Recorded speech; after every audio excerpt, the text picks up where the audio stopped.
지난밤 평안하셨습니까? 4월 9일 금요일 한절 한끼 시작하겠습니다.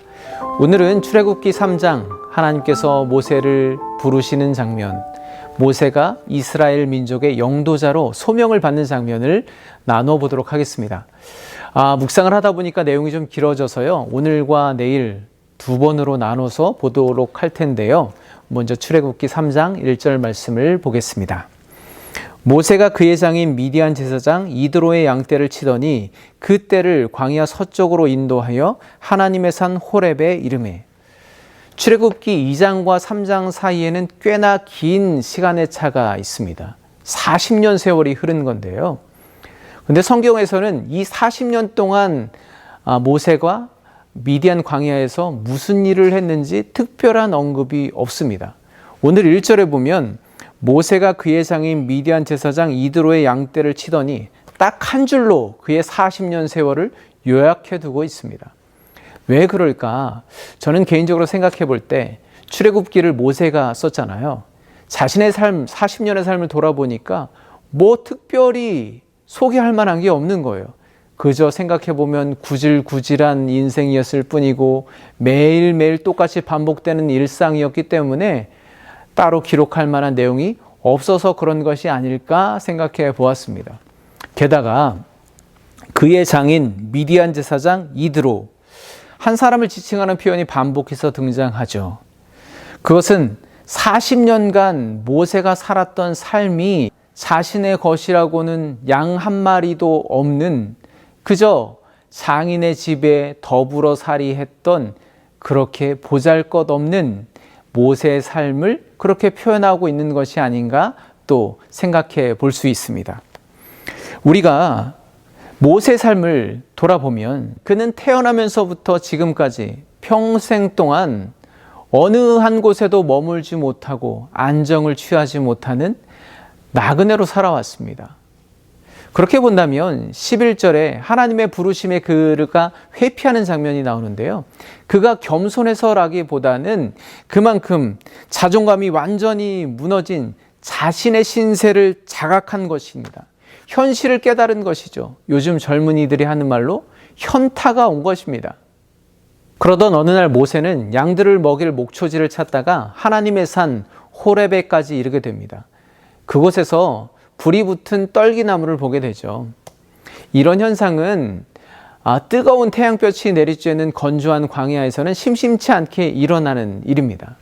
그런데 이상한 건 불이 붙은 떨기나무가 불꽃만 일어날 뿐 타지 않더라는 것이죠. 어찌된 일인가 모세는 가던 길을 돌이켜 다가갑니다. 오늘의 한절 말씀 4절을 보겠습니다. 여호와께서 그가 보려고 돌이켜 오는 것을 보신지라 하나님이 떨기나무 가운데서 그를 불러 이르시되 모세야 모세야 하시매 그가 이르되 내가 여기 있나이다. 하나님은 그가 다가오는 것을 보시고 불타는 떨기나무 가운데서 그를 부르십니다. 모세야 모세야. 저는 이 말씀을 묵상하면서 무어라 표현할 수 없을 정도로 큰 감동이 밀려오는 것을 느꼈습니다. 얼마나 오래되었을까요? 오랜 기간 동안 침묵하시던 하나님께서 드디어 당신의 음성을 들려주시는데 그것이 바로 모세의 이름을 부르시는 것이었습니다. 모세야, 모세야. 어제 한절 한끼 영상에 어떤 분이 댓글을 달아주셨습니다. 제가 잠시 정리해서 소개해드리겠습니다. 간절한 마음으로 기도했지만 하나님은 오랫동안 침묵하셨습니다.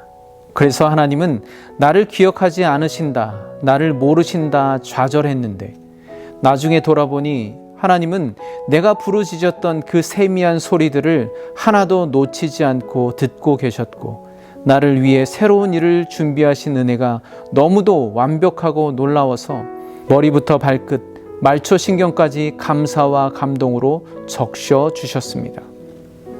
여러분은 이런 경험이 있으신가요? 저도 이런 경험이 있습니다. 너무 답답합니다. 지금 나를 둘러싼 이 문제들, 도무지 헤쳐나갈 수 없는 이 고난 때문에 답답한데 그보다 더 답답한 것은 하나님께서 아무런 응답도 주시지 않는다는 것, 그것이 얼마나 절망적이고 답답한지 모릅니다. 그래서 간절히 기도하던 나의 그 기도가 이제는 하나님을 향해서 원망하는 것으로 바뀌게 됩니다. 오랜 시간 동안 그저 기도랄 것도 없이 내 안에 있는 하나님을 향한 이 분한 마음, 서운한 마음을 그저 늘어놓기 바쁩니다. 그러던 어느 날 하나님께서 제 마음 가운데 음성을 들려주시죠. 정훈아, 정훈아. 그 하나님의 음성, 내 이름을 부르시는 그 하나님의 음성을 듣는 순간 그동안 나를 둘러싸고 있는 그 문제들이 이제는 문제가 아닙니다. 그 고통들이 이제는 고통이 아닙니다. 여러분, 하나님께서 나의 이름을 불러주시는 것, 그 순간 모든 문제는 사라지는 것입니다. 저는 하나님께서 떨기나무 가운데서 모세를 부르시는 그 장면을 조금 더 묵상해 보았습니다. 이집트에서 왕자 대우를 받으며 살던 모세, 그 혈기왕성한 청년의 때에 이 이스나마나한 광야 가운데로 쫓겨와서 40년 동안 그의 청춘을 허비합니다. 이제 와서 누가 그를 기억하고 누가 그를 찾고 또 그가 할 수 있는 것이 무엇이 있겠습니까? 그 스스로도 내가 누구다 자신의 정체를 설명할 수 있는 것조차 없었을 것입니다. 오늘도 이렇다 할 특별할 계획과 목적도 없이 그저 늘 하던 대로 양떼를 이끌고 목초지를 찾습니다. 광야에서 흔하디 흔한 떨기나무, 마치 모세 자신의 신세와도 같은 그 떨기나무 가운데에서 하나님은 아주 명확히 그의 이름을 부르시죠. 모세야, 모세야. 모세를 부르시는 하나님의 음성에 그는 Here I am. 내가 여기 있나이다. 광야에 보잘것없는 떨기나무와 같던 모세가 이스라엘의 위대한 영적 지도자가 되는 순간입니다. 여러분, 이것이 바로 하나님이 택하여 부르심 그리고 인간의 응답, 바로 구원의 역사입니다. 하나님은 우리가 어떤 일을 하든 어떤 곳에 어떤 상황 가운데 있든 그 가운데로 찾아오셔서 우리의 이름을 기억하시고 우리를 불러주십니다. 오늘 하나님은 우리의 삶의 자리 가운데로 찾아오셔서 그저 평상시와 다를 바 없는 모습, 양들에게 풀을 뜯기기 위해서 수도 없이 지나쳤던 그 길 가운데, 삶에 지치고 피곤한 그 일상 가운데 찾아오셔서 우리의 이름을 불러주십니다. 그러면 중요한 것이 무엇일까요? 우리는 그 부르심을 듣기 위해서 그냥 습관적으로 지나치던 길을 지나가 버리면 안 된다는 것이죠. 때로는 가던 길에 멈추어 서서 하나님의 음성을 들을 줄 아는 영적인 분별력과 민감성을 가지고 있어야 한다는 것입니다. 떨기나무 가운데 임하셨던 하나님은 오늘 여러분을 어디에서 부르실까요?